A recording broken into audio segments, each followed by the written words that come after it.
Olá pessoal, seja muito bem-vindo, bem-vinda ao canal PhysioHelp. E primeiramente pessoal, peço desculpem pela demora um pouco na postagem de novos vídeos, de estar trazendo conteúdo novo para vocês aqui no canal. Eu tive alguns imprevistos, alguns assuntos pendentes ano passado e até mesmo começo deste ano, na verdade, que me faltaram um pouco de tempo para estar me dedicando ao canal, ok? Mas estamos retomando então, o primeiro vídeo de 2018. Para você que não é inscrito, está chegando agora aqui, já se inscreve aí no canal. O canal está crescendo, chegamos a mais de 300 inscritos. E também deixa aquele like, dê aquele gostei aí no vídeo, tá? Isso ajuda muito na divulgação, tanto do canal quanto do vídeo, para chegar às outras pessoas aí pelo YouTube. Isso ajuda muito na divulgação, ok? Não se esqueçam, galerinha. Então, hoje a gente vai falar a respeito do tópico de paralisia cerebral. Então a gente está continuando o tópico ainda, a playlist de neurologia infantil, tá? E só alguns avisos que alguns inscritos me pediram. Possivelmente estarei iniciando tópicos de neurologia adulto e também falando a respeito um pouco da eletroterapia, ok? Mas sem mais delongas, vamos para o vídeo. Bom, paralisia cerebral, ou também chamada encefalopatia crônica não progressiva. Então, a encefalopatia é uma patologia relacionada ao encéfalo. Crônica, a partir do momento que ocorre a lesão, ela se torna crônica, ou seja, não tem regressão, ok? E não progressiva em relação à lesão, pessoal. Tomem cuidado quando se refere à paralisia cerebral como sendo, no caso aqui, então, não progressiva, é em relação à lesão no encéfalo, ok? A lesão não vai se progredir, mas a sintomatologia que aquela criança vai apresentar pode vir a piorar, tá? Então é progressiva se não ter uma reabilitação adequada e não ter um tratamento adequado para aquela criança, tá? Então vamos começar aqui com uma breve definição. O termo encefalopatia crônica não progressiva é usado para definir um grupo de condições caracterizadas essencialmente por disfunção motora, então está aí uma das principais características, podendo estar associada a déficits sensoriais cognitivos, em razão de uma lesão não progressiva, olha aqui, retomando novamente, a lesão não é progressiva, tá? Do encéfalo em desenvolvimento. Essa foi uma definição feita por Kuhlmann em 1994, ok? Uma das mais conhecidas. E como eu havia dito, então, a sintomatologia é progressiva, a lesão aqui não é.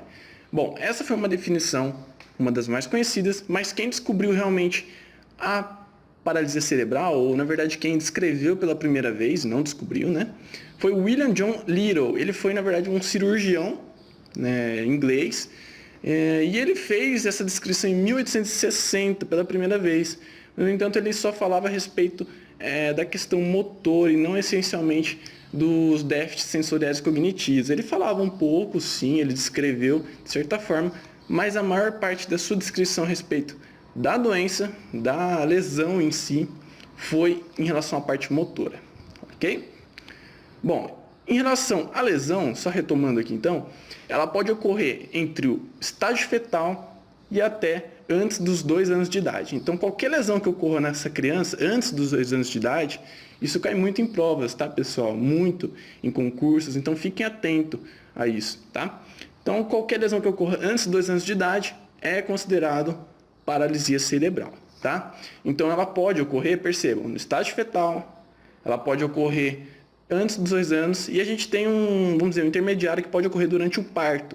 Então a gente diz que tem 3 períodos que essa lesão pode ocorrer, tá? Então a gente tem um período pré, um peri e um pós-natal, tá? Pré, antes do nascimento, peri, durante o parto, e a gente vai abordar essas três situações ou 3 momentos que pode ocorrer lesão, e pós o parto, pós-natal, ok? Bom, o diagnóstico ele é formado por uma tríade.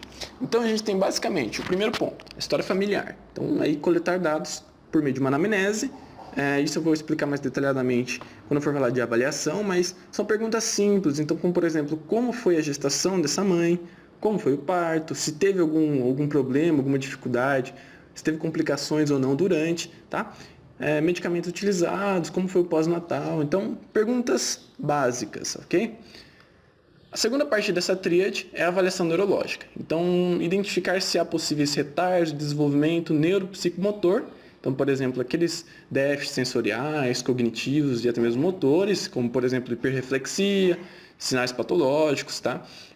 Por exemplo, aqui a gente tem o sinal cutâneo plantar, que é o famoso sinal de Babinski, tá? Para quem não se recorda desses reflexos primitivos, eu fiz um vídeo específico sobre esse tema e tá aí na playlist de neurologia infantil ainda, tá? Então dá uma conferida lá que vale muito a pena. Bom, e a terceira parte dessa tríade é obviamente a avaliação física também. Então, identificar aí anormalidades tônico-posturais. Então, se a criança é hipertônica, se é hipotônica, se tem alguma contratura, com certeza terá, né? Ou nem que não seja de imediato a lesão ao nascimento, mas terá provavelmente no futuro, tá? Então, identificar toda essa parte de avaliação física, neurológica e, obviamente, uma anamnese, ok? Já em relação à incidência, a gente tem que, principalmente em relação à prematuridade, tá? Sendo a prematuridade o principal fator contribuinte para o desenvolvimento da paralisia cerebral. Tá? Então, por exemplo, em recém-nascidos com muito baixo peso, que para quem não se recorda é abaixo de 1.500 gramas, a gente tem ali que essa chance ou essa probabilidade é de 25 a 31 vezes maior que nos nascidos a termo, ou seja, num período gestacional normal, tá? E em países desenvolvidos, como Estados Unidos, Canadá, essa incidência é um pouquinho menor. Então a gente tem ali de 1,5 a 2,5 a cada 1.000 nascidos vivos. Okay? Isso devido a condições de saúde, de assistência, até mesmo durante o parto, tá? Entre outros fatores. Em contrapartida, em países subdesenvolvidos, como aqui no Brasil, por exemplo, chega de 7 a cada 1.000 nascidos vivos. Então a gente tem ali principalmente devido a essa deficiência realmente na assistência dos cuidados intensivos perinatais.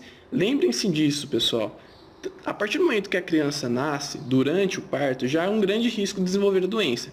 Tá? Então, ali durante tocotraumatismos, por exemplo, durante mecanismos hipoxoisquêmicos, pode ocorrer alguma lesão, tá?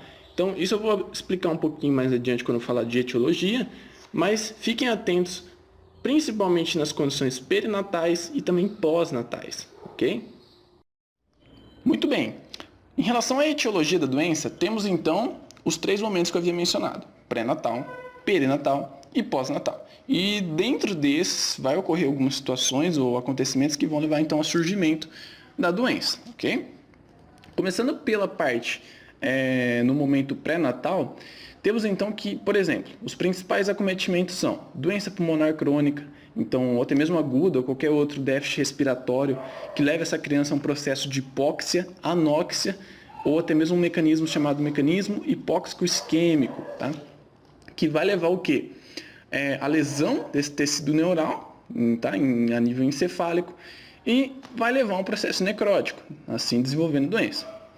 Desnutrição fetal, ou também chamado PIG, pequena para idade gestacional. Então, referente aí ao que é a prematuridade, que eu falei que a incidência é muito alta em crianças prematuras. Fatores genéticos, assim como qualquer outra doença, sempre podem estar envolvidos ou associados, tá? Então, uma alteração aí a nível de DNA. Como eu havia dito, circular de cordão que leva a processos de anóxia, hipóxia, mecanismo hipóxico isquêmico, tá? Enfim, qualquer déficit respiratório pode levar a essa lesão a nível neural. Fatores congênitos, temos aqui uma sigla chamada STARCH. Então são o quê? São infecções, aqui eu cito as mais comuns, tá?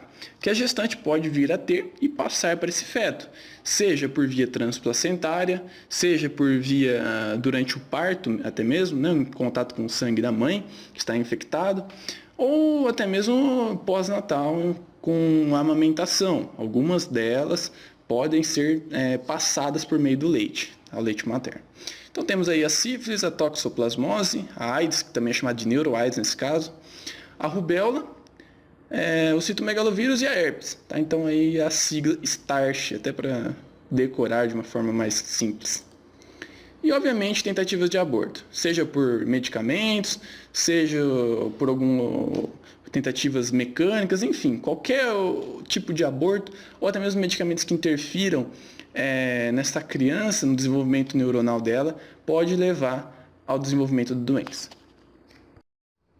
Muito bem, então agora eu vou falar um pouquinho mais específico a respeito das lesões que ocorrem devido àquele mecanismo hipóxico isquêmico que eu havia comentado. Tá? Então eu vou passar aqui as principais e a gente vai abordando cada uma delas por parte. Tá? Então a gente tem o primeiro, a necrose neuronal seletiva. Temos a segunda, status marmoratus. Temos a terceira, Kernicterus, leucomalácia periventricular, também chamada de LPV, e hemorragia periventricular e intraventricular, tá? Então, vamos dizer que as duas principais seria a hemorragia periventricular e intraventricular e a necrose neuronal seletiva, tá? E só tem que lembrar uma coisa, pessoal, que todas têm relação muito forte, muito intrínseca com o quê?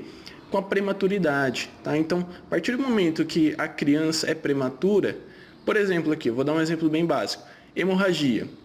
Na prematuridade, os vasos ainda não estão formados adequadamente. Então, o risco de ter um extravasamento sanguíneo é muito grande, tá? Então, todas elas vão ter alguma relação com a questão da prematuridade, tá? A sua incidência vai ser muito maior nesses casos. Então, vamos lá. Vamos falar primeiro da necrose neuronal seletiva. Quando eu for falar de cada uma, eu vou colocar uma breve definição e algumas imagens ilustrando, tá ok? Então vamos lá. É a lesão mais comum dessas do mecanismo hipóxico isquêmico, tá? E a característica principal é a lesão primária do neurônio, que após 3 a 5 dias de necrose surge a micróglia, tá? E os astrócitos. Então aí já começa o quê? Um processo imunológico do organismo na tentativa do quê? De retirar aquele tecido necrosado, ó. Aí a partir disso também segue o que? A vinda dos macrófagos, ok? E essas lesões severas se juntam normalmente, pessoal, em cavidades. Então sim, é uma lesão bem severa mesmo, tá? A cavidade é um pouco profunda e principalmente atinge o córtex cerebral, tá? Então aqui a gente tem algumas imagens, ó, focos necróticos. Então a gente tem várias regiões. Olha aqui, por exemplo, uma cavidade sendo formada. Então todo esse tecido aqui já está necrosado, está sendo retirado pelo organismo, tá? Nessa outra foto a gente vê o que? Além dos focos necróticos também, a gente vê uma grande atrofia. Olha os giros cerebrais, por exemplo, os sulcos estão bem profundos, tá?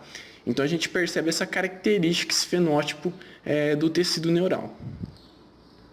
Status marmoratus. Lesão que envolve os núcleos da base e tálamo e apresenta perda neuronal, gliose e hipermielinização. Então, por isso fica essa aparência de mármore, porque a mielina, se vocês não se recordam, ela é um pouco amarelada, esbranquiçada, e é por isso o nome dessa doença, tá? O envolvimento do córtex ocorre em 60% dos casos, então, igual a necrose que eu havia comentado anteriormente, e assim como as outras, a maior parte vai ser o que? No córtex cerebral, exceto muitas das vezes a hemorragia, que é intra e periventricular, ok? Com aspecto liso, envolvendo os giros, devido à perda de neurônios corticais, gliose, como eu havia mencionado, e mielina normal, tá? Então tem todo esse aspecto de mármore que eu comentei. A principal correlação clínica com a PC é na forma coratetoide, tá? Eu vou passar a classificação da PC mais adiante, mas só para ficar aí já atento. Então olha como é a aparência, tá? Então a gente percebe realmente o que? Os núcleos aqui afetados, núcleos da base, tá? Juntamente com o tálamo, e a gente vê esse aspecto que de mármore, ó, hipermielinização, realmente um aspecto liso, tá? Nesses outros exames de imagem, a gente pode ver também o que? Essa parte de gliose, tá? Que é toda a perda, a quebra dessa parte das células da glia. Então a gente vê esse aspecto liso, com poucos giros, tá? E principalmente o que? No córtex, tá? A gente vê essas regiões corticais aqui mais aparentes, ó. Poucos giros, ok? Kernicterus. Lesão decorrente da impregnação dos núcleos da base e vários núcleos do tronco cerebral por bilirrubina, ok? A bilirrubina, quando livre, é prejudicial à sinapse, ela é tóxica, pessoal, causando lesões neuronais e nas organelas das células também, tá? Então a gente vê essa aparência, a bilirrubina, então, por aquele aspecto amarelo, a criança muitas vezes pode já nascer, tá? Com essa característica mais amarelada de pele, tá? E a gente vê aqui a presença, então, ó, dessa parte mais pigmentada, tá? Principalmente ali núcleos da base, como eu havia comentado, tá? Então a gente vê essa parte pigmentada. Leucomalácia periventricular, ou LPV. Nela ocorre o quê? Uma necrose da substância branca periventricular, próximo aos ventrículos laterais, envolvendo radiações acústicas e ópticas, ou seja, vai envolver a parte auditiva, do sistema auditivo e também do sistema visual, principalmente pegando ali o nervo óptico, tá? Entre outras estruturas. As sequelas motoras predominam nos membros inferiores, tá? Porque são mais afetados nas fibras internas do fascículo piramidal. Vamos entender isso aqui, tá? Então, normalmente é o quê? A criança vai apresentar uma característica diplégica, tá? Mais acometendo os membros inferiores. Bom, então tá, vamos lá, vamos entender primeiro. Então a gente vê nesse exame de imagem a substância branca periventricular, ela está sendo afetada, está em tecido necrótico, percebam nessas imagens aqui, e a gente vê que quando a gente pega o trato, na verdade, o fascículo piramidal, que são essas fibras internas aqui que vão lá da medula lá embaixo e vão em direção ao córtex, a gente tem que na leucomalácia periventricular, por afetar os ventrículos laterais, ela vai atingir essas partes mais internas, tá? Que são responsáveis pela motricidade de membros inferiores. Então é por isso, ok? Se tem uma necrose nessa região mais interna, que são os ventrículos laterais, próxima a eles, na verdade, né? Leucomalácia periventricular, então toda essa área está em necrose. Ela vai acabar atingindo essas partes mais adjacentes, então, ou seja, essa parte mais interna do fascículo piramidal, ok? E por fim, temos a hemorragia periventricular e a intraventricular, que normalmente uma ocasiona a outra, tá? Então, normalmente uma periventricular ao lado dos ventrículos vai ocasionar uma intraventricular, eu já vou explicar o porquê. Então, ela ocorre devido à região periventricular ser uma zona vascular de vulnerabilidade. E por que disso, pessoal? Porque essa região também é chamada de matriz germinativa. Então, durante o desenvolvimento desse tecido neural, ela se torna uma região muito vulnerável por ser um tecido muito frágil, muito novo nesse processo de desenvolvimento neuronal. Tá? Então, os vasos ali muitas vezes não estão formados completamente e por isso a chance de ocorrer essa hemorragia é maior, ok? Então, ocorre essa hemorragia na qual o sangue vai dissecando. E por que dissecando? Porque sabemos que o sangue fora dos vasos é tóxico, então ele realmente disseca, ele lesa o tecido, ok? Até atingir a membrana ependimária, que é a membrana que reveste esses ventrículos, tá? Que se rompe e permite o escoamento para dentro deles, causando hemorragia intraventricular. Então percebam, uma pode causar a outra. E ela é dividida em algumas classificações ou graus. Então a gente tem grau 1, uma hemorragia subependimária isolada, então teve hemorragia, mas não escoou para dentro dos ventrículos, ok? Grau 2, hemorragia intraventricular sem dilatação ventricular. Então esse sangue ele não chegou a causar uma alteração de pressão intraventricular ao ponto de dilatar esses ventrículos, ok? No grau 3 já ocorre essa dilatação, então escoou muito sangue para dentro, tá? E por isso esse ventrículo ele teve essa dilatação. E o grau 4, que é o mais severo, o mais grave, ocorre a hemorragia intraventricular com dilatação e também com hemorragia para, a gente diz que é áreas adjacentes, ok? Mas mais especificamente ali no parênquima cerebral. Então aqui a gente tem uma imagem, tá? Então ela demonstra realmente esse escoamento do sangue, esse ventrículo cheio de líquido, tá? Cheio de sangue, e que ele realmente extravasou nessas áreas adjacentes. Mais uma imagem que a gente vê a matriz germinativa, tá? Com sangue aqui ainda, com processos hemorrágicos. Ele se infiltrou, tá? Dentro dos ventrículos, então teve os dois tipos de hemorragia, ok?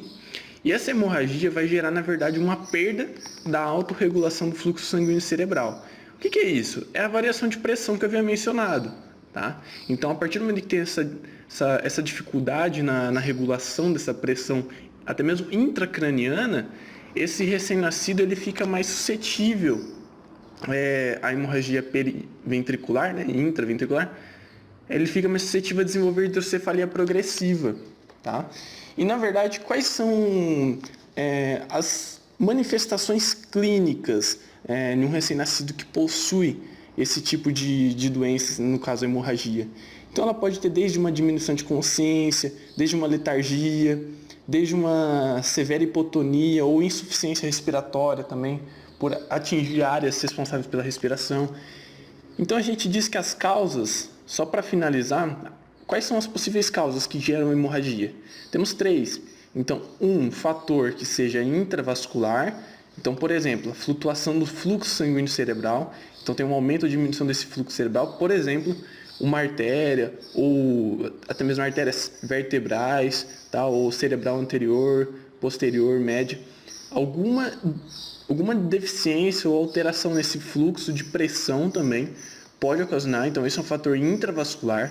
Temos o vascular, que é a imaturidade desses vasos que eu havia comentado, e também extravascular, desculpem, que é o que? O tecido de suporte pobre. Então, todo vaso tem seu tecido conjuntivo adjacente que suporta ele, tá? Então, por isso que na prematuridade, essa criança está mais suscetível a ter hemorragias, tá? Os tecidos não estão formados completamente.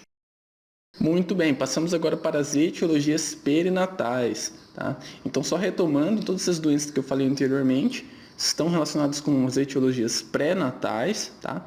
E agora a gente vai retomar, então, falando das perinatais e das pós-natais, que são um pouco mais curtos, eu vou estar passando mais rapidamente, ok? Então, perinatais, apesar do nome ser referente durante o parto, na verdade, esse período compreende desde a lesão, que ocorre na hora do parto, até 28 dias após o nascimento. Por quê? Porque uma lesão que pode ocorrer durante o parto, ela pode ter suas consequências futuras também, tá? Então, após semanas, dias, enfim.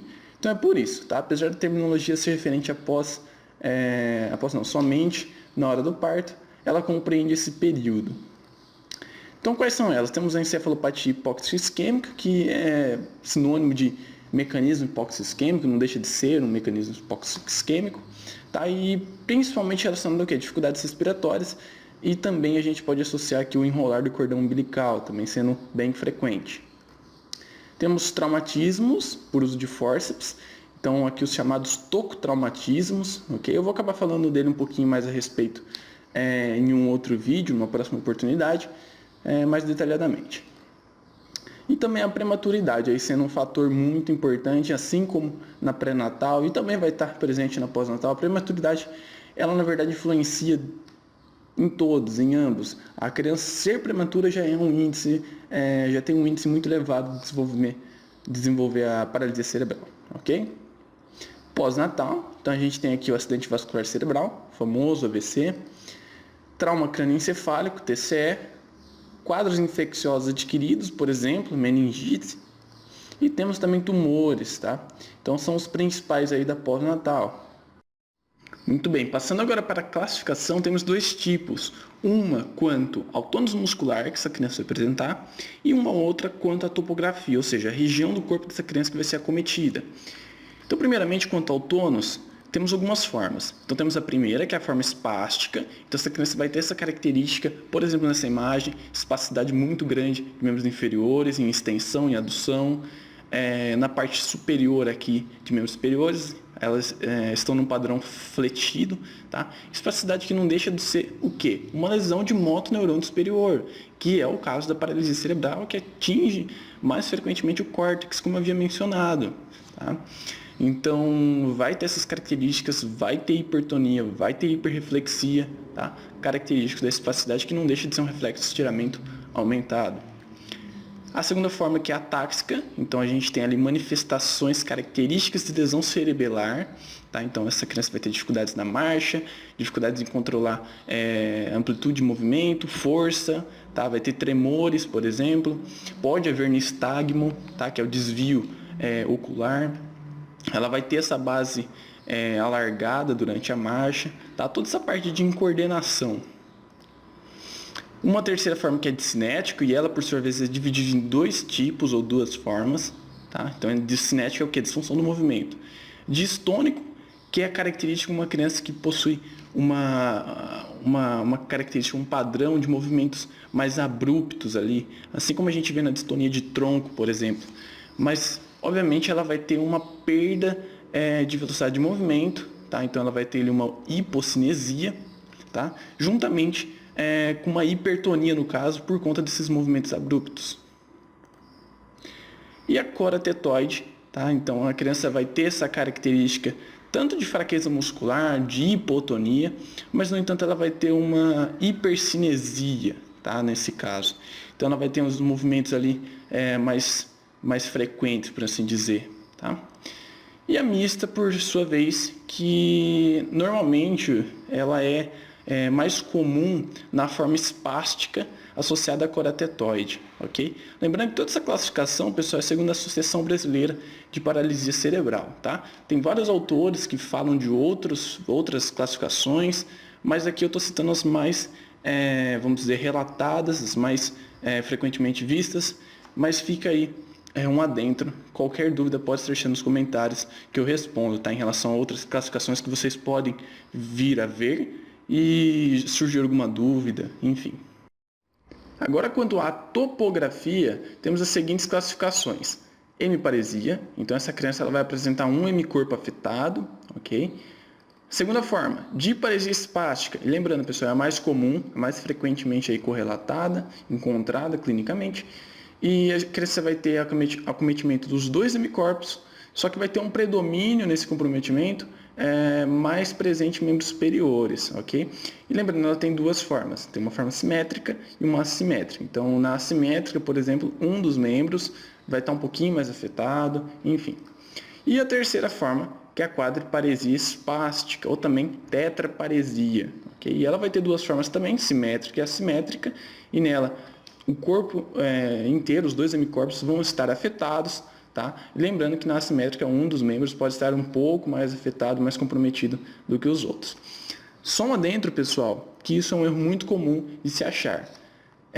Na terminologia, a gente chama de paralisia cerebral. Então aí vocês vão me perguntar, mas por que paresia? Paresia não é a perda parcial e paralisia não é a perda total? Só que é um erro comum. Clinicamente, a gente nunca vai ver uma criança com paralisia total. Então, não há paralisia na paralisia cerebral. Tá? É um erro isso. A gente vê, às vezes, em materiais didáticos, porque é comum, é de senso comum de falar. Tá? Mas fiquem atentos a isso, pessoal. A gente vai ter uma característica parética, ok? Não paralisada. Passando agora para distúrbios associados. Então a gente passou da classificação, agora eu vou falar um pouquinho desses distúrbios associados que eu havia comentado no começo do vídeo. Lembra, então, questões de distúrbios sensoriais e cognitivos? Então, vou falar um pouquinho a respeito deles agora. Então, primeiro, o retardo mental, ou RM. A maioria das crianças apresentam, sendo leve ou moderada, tá? E a gente vai ter uma causa, na verdade, uma causa de duas formas. Uma é obviamente patológica, tá? Então a questão mesmo de acometimento de estruturas cerebrais relacionadas à cognição, tá? E uma forma ambiental. Então essa criança vai apresentar um retardo mental devido ao quê? Normalmente a falta de estímulos, a exclusão social e de participação no meio, no convívio social. Então ela vai acabar tendo uma diminuição da sua capacidade cognitiva, tá? E a epilepsia, então é frequente nessas crianças com paralisia cerebral, encefalopatia crônica não progressiva, e tem como sinal principal as crises convulsivas. Mas só lembrando, elas não causam danos ao cérebro, a menos que sejam prolongados. Então aí o uso de medicamentos para que impeçam esse prolongamento dessas crises é essencial, ok? E a epilepsia ela pode ocorrer por falta de suprimento de oxigênio sanguíneo ao cérebro, levando a essas crises convulsivas. Por isso ela normalmente está associada aos tipos ou casos de paralisia cerebral onde a criança teve complicações respiratórias, seja antes do parto, durante o parto ou até mesmo pós-parto, ok? Transtornos sensoriais, temos primeiramente os visuais, então os mais conhecidos ou que mais são vistos clinicamente, a amaurose e a agnosia cortical. A amaurose, não confundam, ela é uma lesão que ocorre no nervo óptico, no seu trajeto ou no seu trato. Ou também em centros nervosos mais internos, responsáveis pela visão. E não necessariamente ser lesões nos olhos, ok? Já a agnosia cortical é uma lesão a nível cortical, propriamente dito. E nela, a criança não consegue ou tem dificuldade de reconhecer objetos, muitas vezes se confundem. Então, por exemplo, nessa imagem ilustrando aqui duas frutas e ela tem essa dificuldade de reconhecimento. Ok? Para quem não se recorda desses terminologias mais comuns aqui da neurologia, fiz um vídeo específico, é o primeiro da playlist, dá uma olhadinha lá que vale a pena conferir, ok? Agora, em relação à alimentação e linguagem, é muito comum e estão relacionados com a incoordenação e incapacidade dos músculos de mastigação, deglutição e da fala. Primeiramente, temos a afasia. Na afasia, a pessoa tem dificuldade na articulação das palavras, ok? Já na disartria, ela tem dificuldade tanto na articulação quanto na compreensão do que é dito, ok? Então, é um pouco mais severo do que a afasia. E a disfagia é o quê? Devido a essa perda de coordenação ou mesmo incapacidade de coordenação desses músculos, da mastigação, da fala, da deglutição, que todos trabalham em um sinergismo em prol da fala, vai ocorrer essa complicação relacionada à falta de alimentação, ok? Essa dificuldade na deglutição. E isso, pessoal, é muito trabalhado então pela fonoaudiologia, tá? Então sempre pensem nisso durante o encaminhamento do seu paciente. Todas essas dificuldades têm prejuízo no quê? Na autonomia, na independência devido à fala, na alimentação e também no maior risco de pneumonia aspirativa, devido à disfagia, que é a dificuldade na deglutição. Muito bem, pessoal, agora a última parte do vídeo é a respeito do tratamento fisioterapêutico para paralisia cerebral. O que eu vou falar aqui não é receita de bolo, obviamente. Eu vou passar um pouco no geral, os princípios básicos, algumas evidências que são mais encontradas ou que são mais utilizadas no tratamento, na prática clínica fisioterapêutica para essas crianças, mas a gente tem que ter em mente. A gente tem que adaptar nosso tratamento para cada tipo de criança, para cada tipo de paralisia cerebral, ok? Então tenham isso em mente. Então vamos lá. Qual que é o papel ou a função principal da fisioterapia? Então ela tem função importante na facilitação do desenvolvimento motor, e para quem não se recorda, o desenvolvimento motor é o desenvolvimento motor normal, tá? Então aquelas etapas de crescimento, eu tenho um vídeo específico também aqui no canal, dá uma olhadinha na playlist, que lá eu falo de todas as etapas do desenvolvimento motor normal de uma criança, tá? Então seguindo o que? Os marcos motores, tá? Então, por exemplo, no terceiro mês de vida, controle da cabeça, tá? Então já começa a ter essa estabilização de cervical. A gente tem que conseguir ganhar esses movimentos de acordo com a idade ou período que a criança está, tá? Não adianta a gente querer dar um pé maior que o outro ou ultrapassar alguma etapa desse desenvolvimento, querer, por exemplo, que ela ganhe controle de membros ou trabalhar tronco antes de ela ter esse ganho de cabeça. Não vai adiantar nada durante o tratamento, ok? Por exemplo, também, ao 8º mês de vida, postura sentada sozinha, tá? Então a gente tem que ir passo a passo. No desenvolvimento de reflexos, ou inibindo também alguns reflexos ou padrões anormais que podem estar presentes, tá? Diminuindo bloqueios, contraturas, deformidades que são muito frequentes, tá? Então essa parte física de alterações. E o foco da fisioterapia deve ser, então, se aproximar ao máximo desse desenvolvimento motor normal. Dá uma olhadinha naquele vídeo que eu havia mencionado, ok? Tá aí na playlist do canal.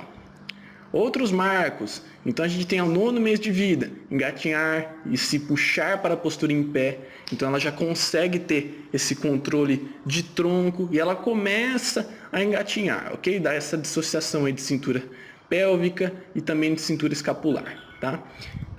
Ao 1º ano de vida, a criança já começa a andar livremente, tá? Então ela já consegue, depois que conseguiu se manter na postura em pé, agarrar em objeto ou andar em apoio com algum dos seus pais, ela já começa a ter esse controle mais livre. E aí a gente pode trabalhar mais funcionalmente com ela nesse estágio, nesse período. E antes de qualquer tratamento, temos que ter uma avaliação. E tenham isso em mente, pessoal. Uma boa avaliação é o que vai determinar um bom tratamento. Ela é a chave de ouro para um tratamento bem sucedido, tá? Então temos que ter em mente o seguinte: toda avaliação, independente de qual área você seja, você atue, ou de qual paciente ou tipo de patologia que você vai tratar, ela segue ou ela tem alguns princípios básicos, algumas etapas que devem ser seguidas. Então, por exemplo, temos a parte de anamnese, temos a parte de inspeção, de palpação, de realização de teste de força muscular, teste de goniometria, alguns testes específicos, tá? Então tem que seguir essa ordem, para assim a gente poder traçar uma conduta de tratamento adequado, tá? Então, voltando aqui para a área da neurologia infantil, para paralisia cerebral, a gente tem o quê? A anamnese, que é a primeira etapa. Então nela a gente vai poder perguntar algumas coisas básicas como identificação da criança, então saber peso, idade, avaliação de Apgar, se teve alguma complicação durante o parto ou não, aqui mesmo, complicações no nascimento, se teve alguma tentativa de aborto prévia ou não também, perguntar para a mãe dessa criança também, tá? Distúrbios associados que são feitos por meio de testes, tá? Testes neurológicos, testes físicos também, então aqueles distúrbios que eu havia mencionado, sensoriais e cognitivos. Exames complementares, então sempre bom ter registrado, assim como medicamentos. Então, por exemplo, aqui temos raio-x, ressonância, enfim. Medicamentos, sempre também bom registrar, devido a alguns podem afetar essa criança no seu desenvolvimento. Até mesmo, por exemplo, para epilepsia. Temos que ter registrado porque alguns medicamentos podem também piorar o quadro, podem causar crises convulsivas, ok? Durante a anamnese, podemos aplicar algumas escalas. Então, temos aqui a GMFCS e a GMFM, que são duas escalas muito conhecidas dentro da neurologia infantil. A GMFCS, que é o Sistema de Classificação de Função Motora Grossa ou Grosseira, ela é específica para paralisia cerebral. Já essa outra, que é a medida ou mensuração de função motora grossa ou grosseira, ela pode ser usada em outras patologias também. Essa segunda, ela é quantitativa. A gente vai dar uma pontuação para o que a criança consegue ou não realizar, tá? Então, certos movimentos, certos testes, certas atividades. Já essa primeira, que é o Sistema de Classificação de Função Motora Grossa, a gente vai realizar uma avaliação mais qualitativa. Então, a gente vai identificar e avaliar o movimento daquela criança, se precisou de alguma assistência ou não durante o teste, durante a atividade, se precisa do uso de órteses ou algum equipamento auxiliar, dispositivo auxiliar, tá? E a gente, além de avaliar, consegue dar um prognóstico ainda e determinar o nível que aquela criança se encontra dentre os níveis que a escala nos apresenta em relação à paralisia cerebral. Okay? Vale muito a pena vocês conferirem essas escalas depois. E perguntar também se há complicações de nascimento, como eu havia dito. Em seguida, a inspeção e palpação, como eu havia mencionado. Então, em ambas as duas, a gente vai ver se tem uso de horta, se tem deformidades, cicatrizes, se teve alguma cirurgia, por exemplo. Isso é importante perguntar na anamnese também. Edemas, contraturas, bloqueios articulares, tá? Então, tudo isso cabe à inspeção e palpação. A goniometria, onde a gente vai avaliar a amplitude de movimento. Teste de força muscular, manualmente. Aqui não caberia usar um dinamômetro, obviamente. E, por fim, alguma prova ou teste específico. Temos aqui, então, a avaliação de reflexos profundos, avaliação de coordenação motora, avaliação de equilíbrio. Tá? Todos cabem e compreendem essa parte de testes específicos. Então, essas são as etapas básicas de uma boa avaliação. Lembre-se disso, sendo que estas últimas, sem contar com a anamnese, compreendem o exame físico.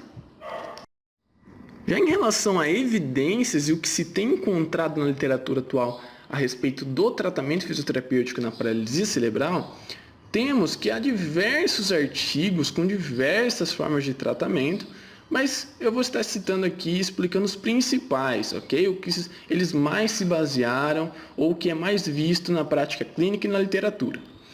Então, o tratamento ele deve ser focado em treinamentos funcionais, é o que a maior parte dos artigos nos trazem, ok? Então, do cotidiano, por exemplo, sentar, levantar, ficar em pé e, por fim, agarrar objetos ou trabalhar com os membros, tá? Então, isso segue o quê? Os marcos motores que eu havia mencionado. Nunca dê um passo à frente no tratamento de uma criança, tá? Então, primeiro sentar, depois levantar, depois ficar em pé e, por fim, trabalho de membros, trabalho com estímulos, objetos. A maior parte dos tratamentos com crianças, você tem que focar na maior chance de dar estímulos àquela criança, tá? Então, quanto mais estímulos, melhor, tá? Então, sejam sonoros, sejam visuais, sejam táteis, enfim. Outra forma de tratamento que é básica, ou na verdade essencial, é o quê? A mobilização articular, alongamento, treino de força muscular. Por quê? Devido às deformidades, contraturas, bloqueios articulares que aquela criança apresenta. Então, a maior parte dos artigos nos trazem isso também. E, por fim, alguns artigos nos trazem duas técnicas que são muito aplicáveis, na verdade. Tá? Então, a primeira é a toxina botulínica tipo A, tem diversos tipos, mas enfim. Também é utilizado na neuroadulto, mas na paralisia cerebral também é essencial devido a contraturas e espasmos musculares, tá? E a técnica de Bobat, uma técnica bem disseminada e bem conhecida, tá? Então são duas formas de tratamento bem aplicáveis. Dentre tudo isso que eu falei de tratamento, a gente vai seguir então o que? Uns princípios básicos para esses tratamentos. Então é aproximar o padrão muscular normal, então aquelas diferenças ou tipos de paralisia cerebral diferentes com relação ao tônus muscular, então hipertônico, hipotônico, tá? A gente vai ter então diminuir essa espasticidade, que é muito presente, a introdução de movimentos automáticos e voluntários, principalmente trabalhar a marcha. Isso a gente tem que ganhar a capacidade funcional dessa criança. Tá?